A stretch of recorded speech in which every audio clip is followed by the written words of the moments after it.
There it is, everybody. It's the brand new intro. I learned a couple of things as the intro was going. Number one, we got a brand new intro. Number two, we're live again. So how about that? And number three, apparently Jim really liked putting Kyle Busch in all the pictures. Loves him some Kyle Busch, man.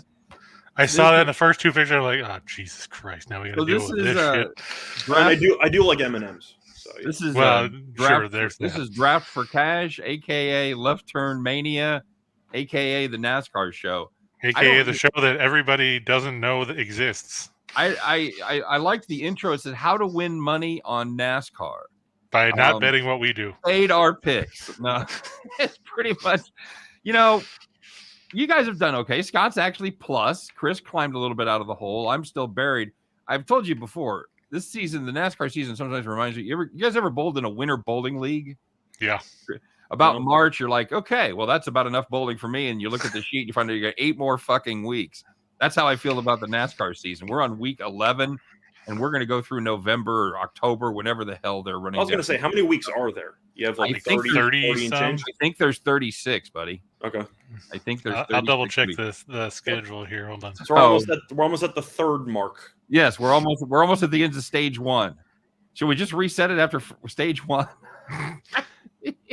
I mean, yeah, 36. That's right. Sounds of that. The last race is November 6th at Phoenix. And that includes the chase, correct?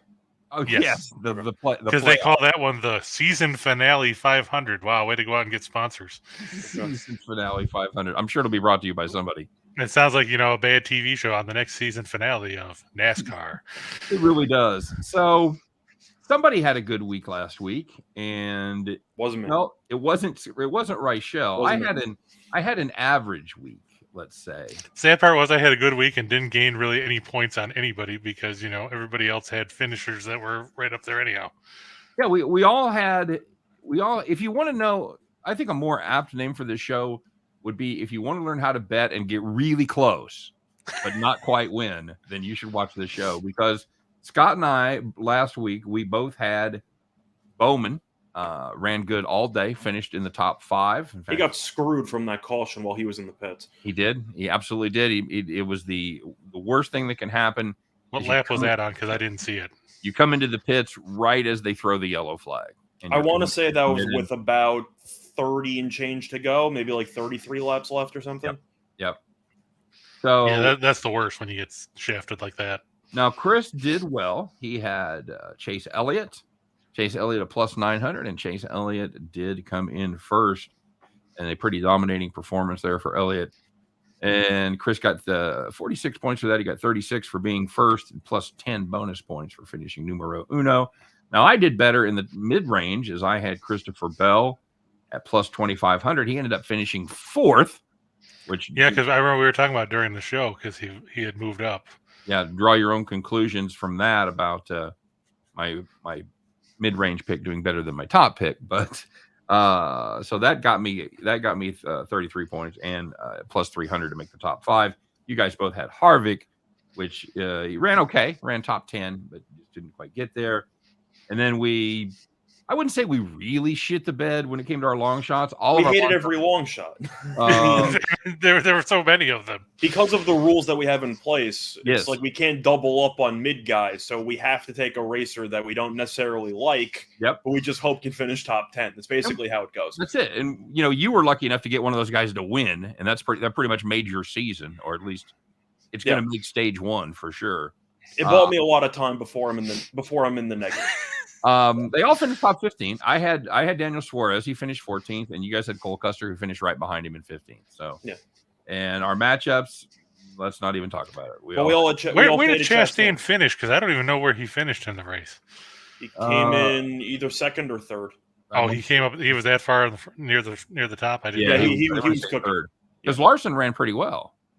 Larson ran well. He was winning when they had the stoppage on Sunday, continued Monday, and then he had the non-contact spin out, which is pretty rare over there. And he battled back. He raced pretty well, but the spin out kind of cost him a few too many spots. It's like the non-contact ACL tear. Pretty much, yeah. Michael Doe's definitely picking up on the theme of this show. You make up your own rules. Why not reset it? Well, because we're doing the whole season, so it's just like, whatever. We can agree maybe to reset it for the actual chase if you want to do a playoff separation. Ooh, playoffs. Playoffs. It's like Final Jeopardy, but Steen, I'm not sure you're going to qualify for that at this point. I've been watching this the girl from Canada. I've been watching her run. My wife can't stand her. Doesn't like her? No. Why? I don't know if it's the bull ring or, the fact that she does this every 5 seconds. I don't even know who you're talking about. The chick on Jeopardy, Mateo Roach or whatever. Oh, she's won 20-something days in a row? Yeah, 20-something in a row. 22 as of today, and she had the miracle comeback yesterday. As the I mean, how do you put down what is blank or whatever, I knew it. Did you know and why the hell do you wager or that much money when you're ahead? Well, she had to wager something. I mean, she had to wager either way. She had to wager enough to keep her from doubling up to beat her. Well, that's true, but I mean, you see some of these people where they put up wagers and they make no freaking sense. It's like, dude, you're in last place. You're $800,000 behind. I'm going to wager $500. Who the hell cares? I'll tell you what, as a sports bettor, some of the wagers that I see and some of this monetary strategy just makes me want to pull my hair out. That's where Jeopardy James came in. That's why Holzhauer was guy. Yeah, he crushed it. He knew exactly what was plus EV plays. He knew exactly how to win and how to make. And Holzhauer, at least what he did was he pretty much all of his daily doubles were actually daily doubles. It wasn't like I'm going to wager $10. Well, makes sense. You assume the average Jeopardy contestant knows what, like 70-something% of the answers. I think so. So if you're not racing with anybody else and you're the only one to answer the question, and you might have a 70% given chance of getting any question right, then shouldn't you be doubling down every single time? Yeah, that's pretty much the way it works. So, did you know the answer, Chris? Did you know Citizen Kane? Yes, that one I did know. Yep. Well, and I'm lucky. I just watched this. I just rewatched. What was the category? It was America 20th century film or something. Then I'm blindly guessing Citizen Kane. It was the it was the opening line of Citizen Kane. And here I can even pull up what the it's 20th century cinema. The question was, or the clue was, a black and white newsreel, and this film begins in Xanadu. Did Kubla Khan a stately pleasure dome decree?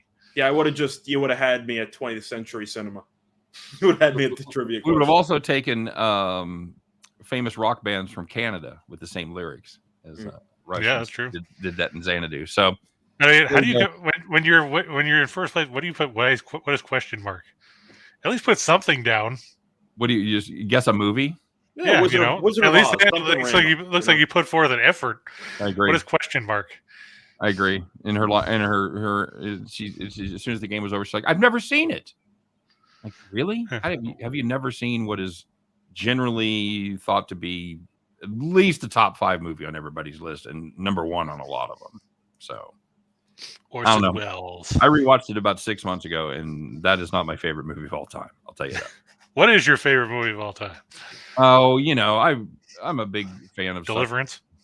It's a good movie. I'm a big fan of Shawshank, stuff like that. Good. Yeah. Caddyshack. I like Caddyshack. Caddyshack. Oh, you can't go wrong with Caddyshack. No, is it a masterpiece in cinema? A multi-Oscar winner? It is not. Does it make me laugh? It is an enjoyable hour and a half. It is. But does it have to be a multi-Oscar winner? I mean, come on. No. A lot of those are very dry. Very true. Michael Doe says Austin City really disappointed me last week.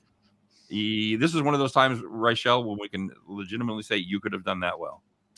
Crashing? Yeah, I could have done that. You finished last. We also said the other day you probably could have done as well as Dave Rittich against Colorado. Yeah, 5 goals. Yeah, I could do that. The first game. Yeah, 5 goals in 15 minutes. Yeah. Yep, absolutely true. All right, boys. So let's get to it. Update on the standings after week 11.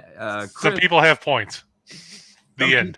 Some people have more points than other people. Congratulations. And the weather forecast, in case you're wondering, periods of light followed by periods of darkness. There may or may not be precipitation.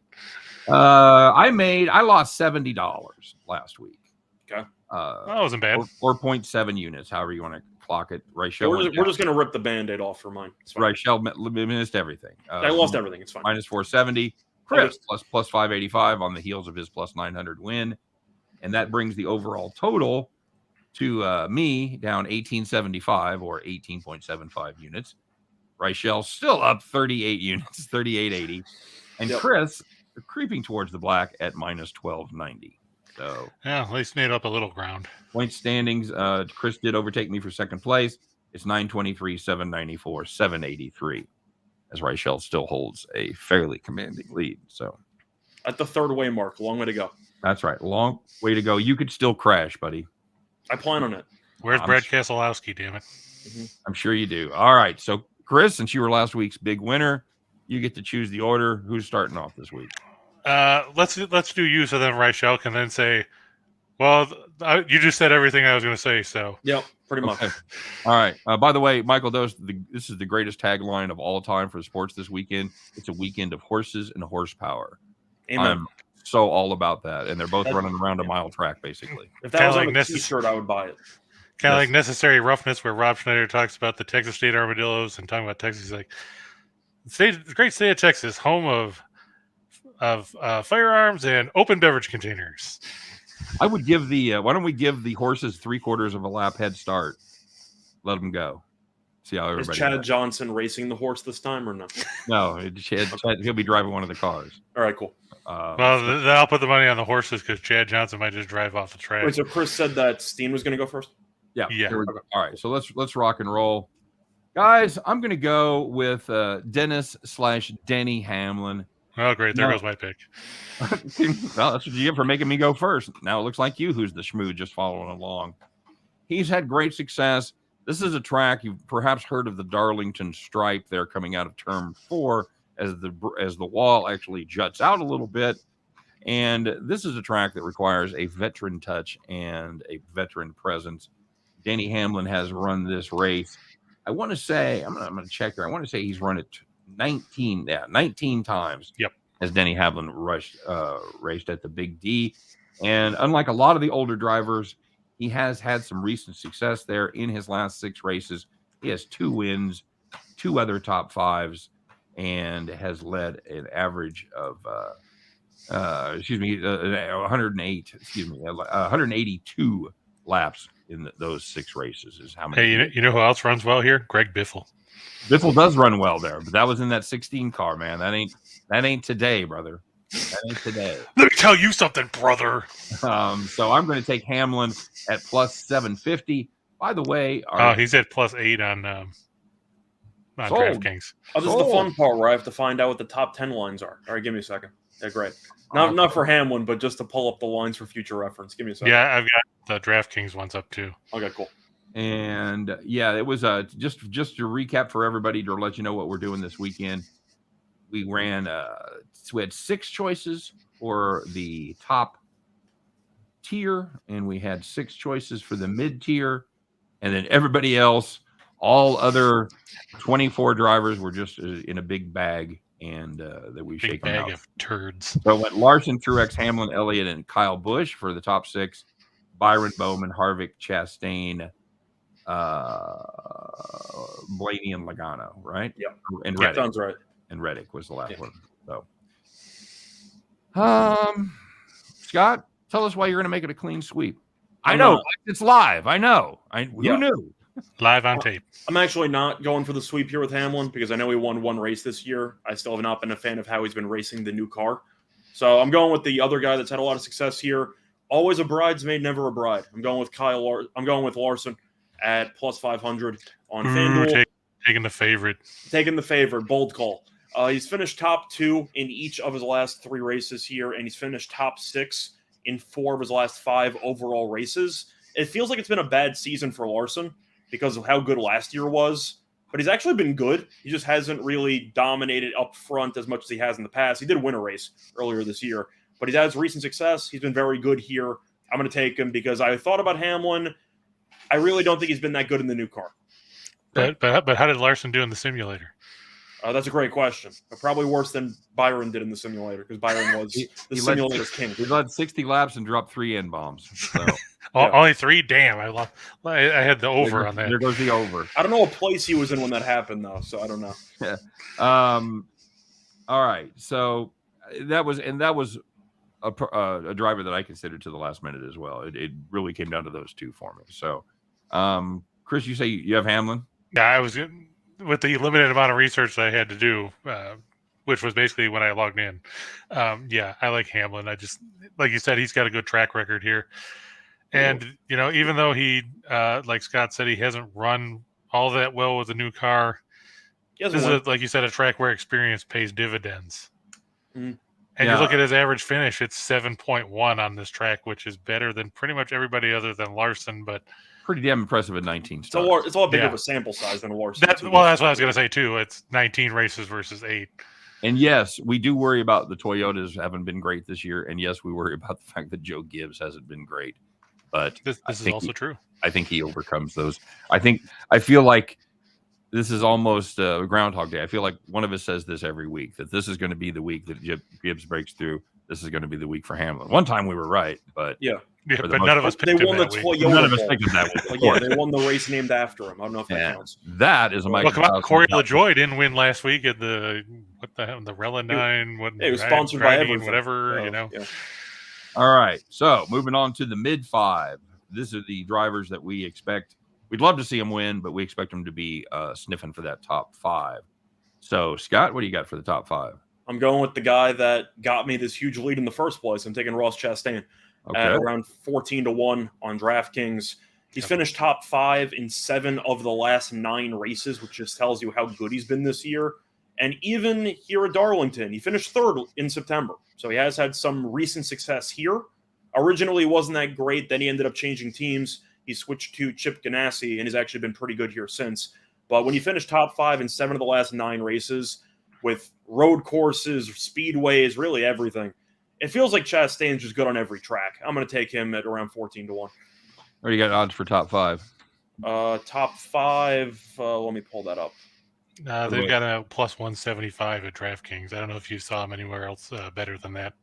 Fox Bet or wherever. Yeah, I'm checking. Sorry. By the way, I see 165. Okay, so we'll go with 175. Yeah. I have a friend of mine that used to work for Ganassi Racing, and inside his shop, behind his back, he is referred to as Chip Ganassi. Okay. It's apparently not. So he'd fit right in with Kyle Larson. Apparently not. Apparently not a very pleasant young fellow to work for. So anyway, damn piss pots. Chris, bring us on home.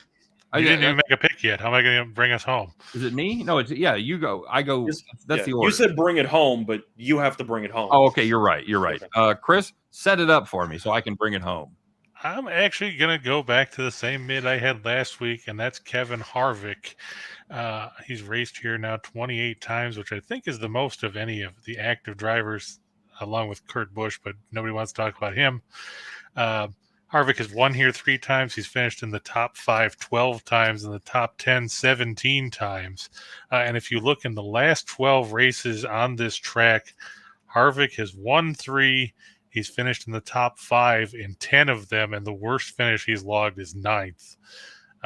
So that's a pretty good track record, considering when you look in the early years when he raced here, he sucked. He was racing with Richard Childress.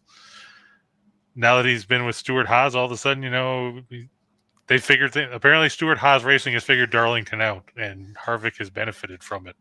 Yep, they have had a lot of success there in the past. Yo to you, James S. What's up, buddy? Michael Doe says Joey Logano is a dark horse.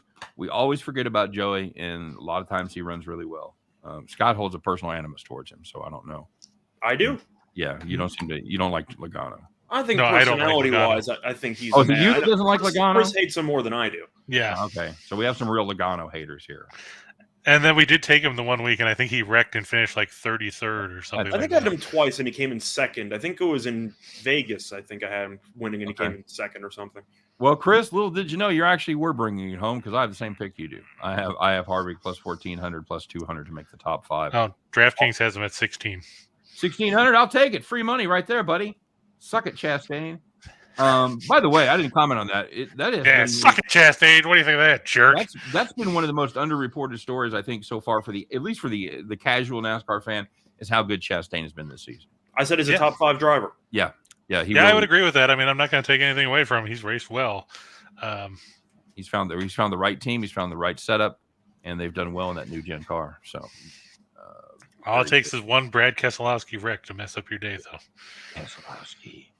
All right, so that's going to complete our mids. We had our second. Let's see. So I'm going to be locked out this week of making any ground on anybody. Fantastic. Well, let's see if I can come up one for the last one. Chris, you kick this one off.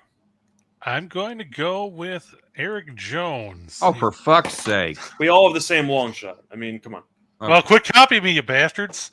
No, time out. You're going through the long shots or looking at the actual records. I mean, nobody even sniffs a resume similar to Eric Jones. It's not even close. I mean, even though he did, I could tell you before we were going live, like I could have guaranteed that we would have all had Eric Jones. Yeah, we're gonna have him. I mean, it is what it is. Yep, you'd have been right. I've got him at Chris. Since you made the first pick, you want to lay out your case? Scott and I don't have to do shit. I see 40-1, by the way. Yeah, that's what I saw too. Okay, I did 33, so fantastic. If you look, Jones, he's raced here 8 times. His first 6 finishes, he finished no worse than 8th. He struggled last year here in his first year with Richard Petty Motorsports, finished 18th and 32nd in his 2 runs. But, it's hard to argue with finishing 5th, 8th. He won here in 2019. Then he finished 8th, 5th, and 4th. Like Scott said, you're not going to find much in the way of the long shots that have a track record with 4 top 5s and 6 top 10s in 8 races here. And a win. Yeah, and a win. By the way, thanks, James. You also have a nice weekend, man. Go ahead. By comparison, you look at Keselowski's run here 16 times and has the same number of wins and only 1 more top 5 and 2 more top 10s. And Logano's raced here 16 times and has no wins and the same number of top 5s and 8 top 10s. So there's not a lot of exciting options out there. Yeah. And, nobody wants to talk about Greg Biffle, apparently. We had a bucket of 24 drivers. We both reached in and grabbed this. We all 3 reached in and grabbed the same one. I have 2 different drivers than you guys. You guys just have the exact same 3. Oh, God. So, no kidding. All right. I have pocket kings or so, and both of you are splitting the aces. By the way, James S. says what we all think every week. Scott Jr. doesn't like anyone. I like some people. I just don't disclose it publicly. Well, we know you like Chastain, so you already admitted that. I think I kind of have to, right? He hates every coach. Every NFL coach, every college coach, he thinks they're overrated. I have to like Chastain. I mean, he's a rookie who shows up, wins a bunch of races. He won me a lot of money, and he breaks a watermelon every time he wins a race. What's not to like about the guy? So did Gallagher, but nobody, talks about how great he is. Nobody wants to see him in the 5 car. Gallagher. And you were, not to switch to basketball, Scott, but you're right. Joel Embiid is supposed to play tonight, barring any setback, according to Sham Charania. That came out just a few minutes ago. Any setback? Jesus Christ. As long as he doesn't lose a fucking limb, what are we looking for? I guess as long as nobody breaks his mask before, he goes out there. Like the guy was allergic to bright lights 2 days ago, like the bright light of his phone. And he's got a torn ligament in his shooting thumb. He's the Black Knight from Monty Python. He's fine. Your arm's off. No, call it a draw. Call it a draw, then.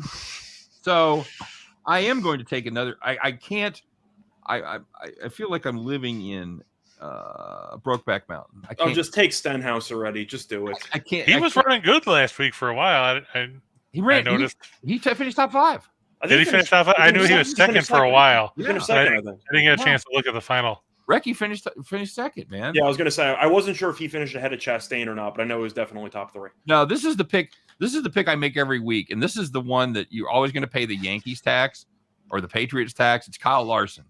So you're always going to lay money, and I always do it, and he always fucks me. So I've got Larson over Truex minus 150. I think we've all wow, yeah, that is some heavy juice. Well, I only paid 170 last week, so this week feels like a sale. We're slashing prices. Everything must go. Everything's got to go. It's in the discount bin. I'll take Larson over Truex minus 150 for God. So basically, Scott is the antithesis of Mattress Mac when it comes to betting. Yes, and Mattress Mac would have been cleaning my clock, taking the opposite of my matchups. So, although I think I was the only one that won a matchup last week. Yeah, that's true. You did. Small comfort, but anyway. What did you have last week? You had Was it last week? We both had Larson. Maybe it was Yeah, the you week. No, we both had the had same Larson last matchup. week. We had Yeah, Larson over Chastain. minus 170 last week. That's right. You and I both took a bath last week on It was a Larson. couple weeks ago, I think, when you. Yes, I think that was 2 weeks ago. So Yeah. anyway, that's it for me. Minus 150. Larson, don't let me down again. Come on. Chris, what do you got? Got what do you got? So I'm gonna go with my boy Chastain over Bowman at Eh. minus 112 on FanDuel. I don't know how this is minus 112. Bowman's finished 17th or worse in 7 of his 9 career races here, and ever since Chastain switched to Chip Ganassi, he's finished top 15 each of the first 2 races, and he finished 3rd last year. So I'll take Chastain at minus 112 over Bowman. Seems like a reasonable price. And Chris, bring it on home. I am going to go with my long shot there, Eric Jones over Chris Buescher, and he's actually the underdog. He's at minus 105. Yeah, I didn't get that line either. So, I mean, Buescher, I know he finished 9th here in the 2 races last year, but they're his first 2 top 10 finishes in 9 races at the track. We talked about Jones a few minutes ago. I think he's got a better track record, and I'm going to use that to our advantage, and especially, getting a favorable number because minus 105, Buescher's going at minus 115. Just a quick correction here. It's James, you said Harvick was 1,400. That's to win. And Yeah, he's plus 200 to finish. plus 200 for top 5. So if we misspoke, and it certainly could have been one of us because we like to see our gum slap, especially yours truly. But if we did misspeak, that's the situation with Harvick. He's plus, and we've actually got him. I had him at 14. They found a better line at 16. Yeah, DraftKings has it with 16. 1,600 to win, but 200 to finish in top 5. So and Michael also pointed out to Reichel that it's not Brandy Chastain, Reichel. Yeah, keep that in mind. By the way, just for house cleaning purposes, Jones top 10 is plus 140. Oh, cool. Jones top 10, plus 140. Okay. I got it 155 on FanDuel. Oh, sure. Even better. Okay. All right, we'll take that. Excellent. We don't play by your rules. We play by anybody's rules. We don't play by any rules. We just do it. Here's the rules. Here's the rules. There are no rules. There are no rules. Okay. So you've got Jones over Buescher. He's got Brandy Chastain over Chastain over Bowman, and I've got Larson over Truex. All right, very good. Let's recap here real quick before we get out of here, guys. It is our favorites. Chris and I both have Denny Hamlin at plus 800, and Scott is riding the Larson train this week as far as his favorite goes at plus 500. He's got to get married at some time. He's been a bridesmaid about 7 times. Chris and I, this is going to be a theme. We both have Harvick at plus 1,600 to win, plus 200 to finish top 5. And Reichel has Chastain in that one at plus 1,400, plus 175. The long shots, this ain't going to take long. We've all got Eric Jones, plus 4,000 and plus 155 to finish top 10. Calling Dr. Jones. Dr. Jones. And as far as matchups go, I've got Larson over Truex, and I wouldn't have it any other way than paying at least 2 to 3 on my juice, and I've got it at minus 150. Chastain over Bowman is what Reichel says at minus 112. Good price for that. And Jones over Buescher at minus 105 for Chris. Good price for that. I like both of those plays. I think we all sweep our matchups this week. Is Biffle racing this week? Is Boris racing this week? No. Boris is out. Stop asking that question if they have to turn until they have to turn right. Mm-hmm. But is Biffle right? I don't know. I'm looking at the field. I don't see. No, the Biff's not running. I'm surprised. I mean, come on, he's got 2 wins. Yeah. He's not. There you go. But come on, Cody Ware is. Whoop-de-doo. So is JJ Yelly. Classic names out there. Yeah. Hey, you know who the active driver is with the most runs here with no wins? Kurt Busch. Oh, he's got the most runs and he's never won. Among active drivers, he's 0 for 28. Okay. I mean, is he finishing in the top 10 this millennium? Let me look. I was going to say, because if you don't win, but you still finish 10th, that's not terrible. He's due. Yeah, I'm sure Dave Marcy said that a lot too. I also know that there's a lot of drivers at the bottom who have no chance of winning, but I have no idea how Cody Ware actually has 6 top 10s in the last 8 races. He finished 35th in this race last year. I just don't get a BetMGM has Michael McDowell as the same odds as Cody Ware. Ware's 7 laps behind 20 laps into every race. Like, McDowell has not been good here, but I mean, 100 to 1. Like, at least he's one on the level. Like, 100 to 1, the same odds as Ware. Yeah, Ware should be below everybody. Michael McDowell had a top 10 run last week. A couple weeks ago. Yeah, because Rachel talked about how you looked into that one in the final lap of. That was Dega, I think. Yeah, Talladega. Yeah, it was. I'm just saying, McDowell's not going to win, but the same odds as Ware. I mean, that's a little bit ridiculous. Agreed. All right, should be fun. I think next week they come here, right, in Kansas. Pretty sure. Yeah, I think so. Very good. And this week, of course, Darlington, one of my favorite tracks. Watch the turn 4. It's as everybody slams into the wall. It's funny shit. It really is. It's only a couple hours from here. Darlington is? Yeah, about 2.5 hours. You gonna go? No, not this weekend. All right. By the way, just for overall maybe the fall race. For overall themes with Darlington, how important is starting position? Because of course we record this before the actual qualifying. Yep. It's a track that's a little easier to get around. You've got a pretty good long stretch. There's some room in the corners. It's not as tough as last week. Well, Dover's impossible to pass people. Right. Because nothing's impossible as Dover. Yeah. But 4 of the last 5 winners started in the top 8. Okay. I'd call it high medium importance, medium high importance. Right. So just keep that in mind. If we end up giving somebody out and they start off 30th, you might want to pull the plug. Yep. In fact, the last guy that ran here that won that started outside the top 15 was Reagan Smith. I think he's a commentator 2011. now. He's a commentator now. So. Yeah. Either way, the point is it's been 10 years since somebody outside the top 15 won the race. And before that, you got to go back to 2003 with Ricky Craven.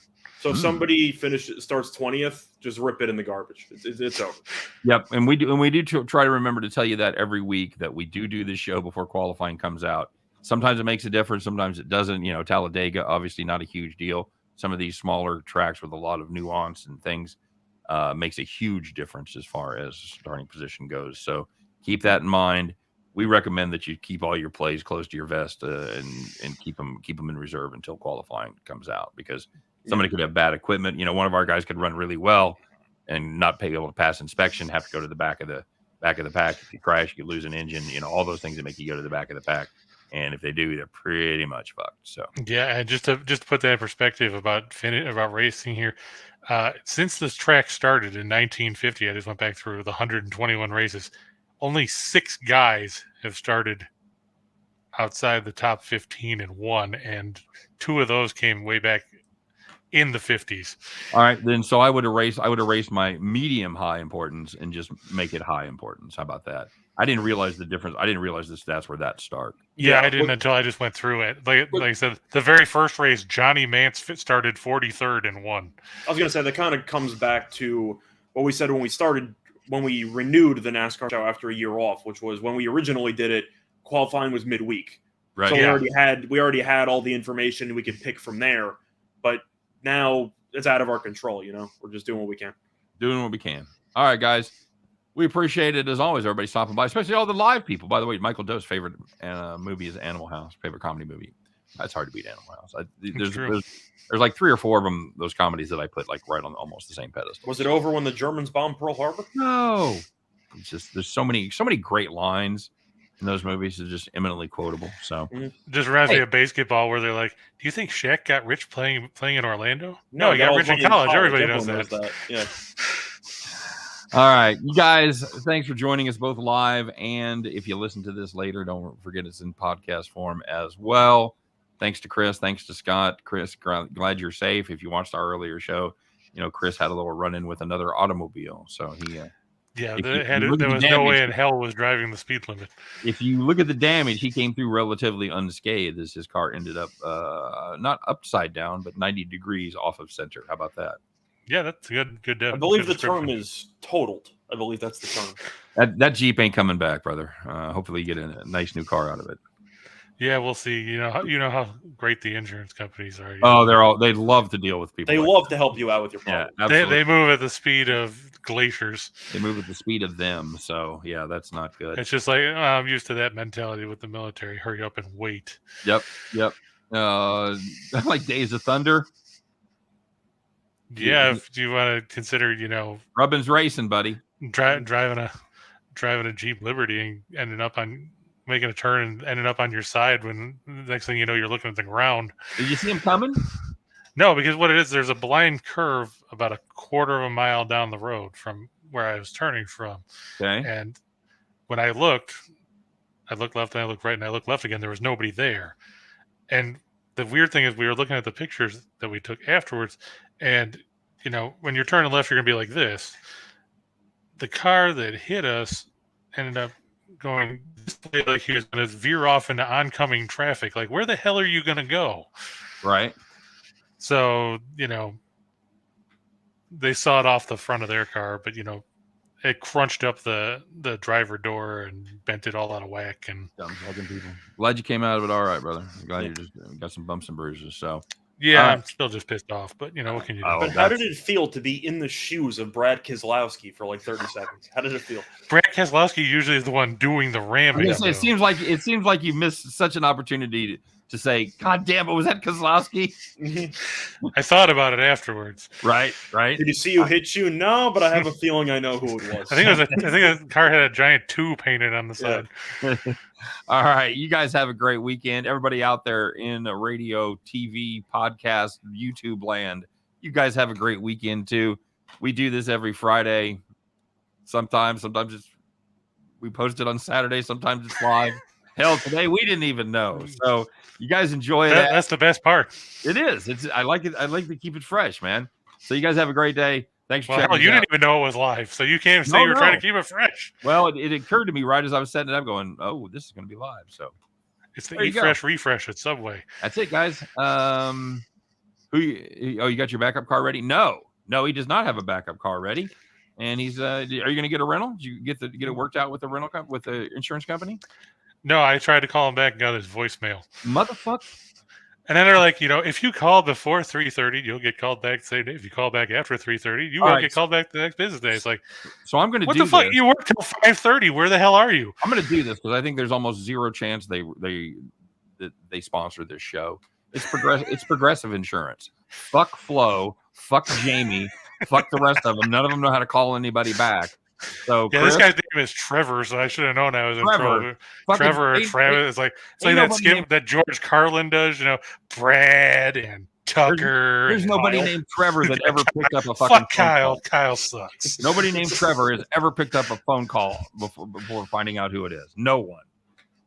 That's not good. So I'm putting progressive and I'm putting Trevor on blast. Fuck you leaving a man without a car for a weekend. Call a brother back. That's all I'm saying. All right. You guys have a great weekend. And on that note, you just been dropped by progressive. I was like to end on a high, friendly note. All right. So, hey, why don't you win some fucking money out there? Good luck in the Derby, no matter who you watch going around the track, whether they're going 150 miles an hour or whether they're going about 35 miles an hour. Or the Demolition Derby. Or if they're running into each other. Chris has already got an early start on that. So, I should be getting a cash prize for that right about now. Where are these people? Whoever you're watching race this weekend, I hope your pick finishes first. You guys have a great day.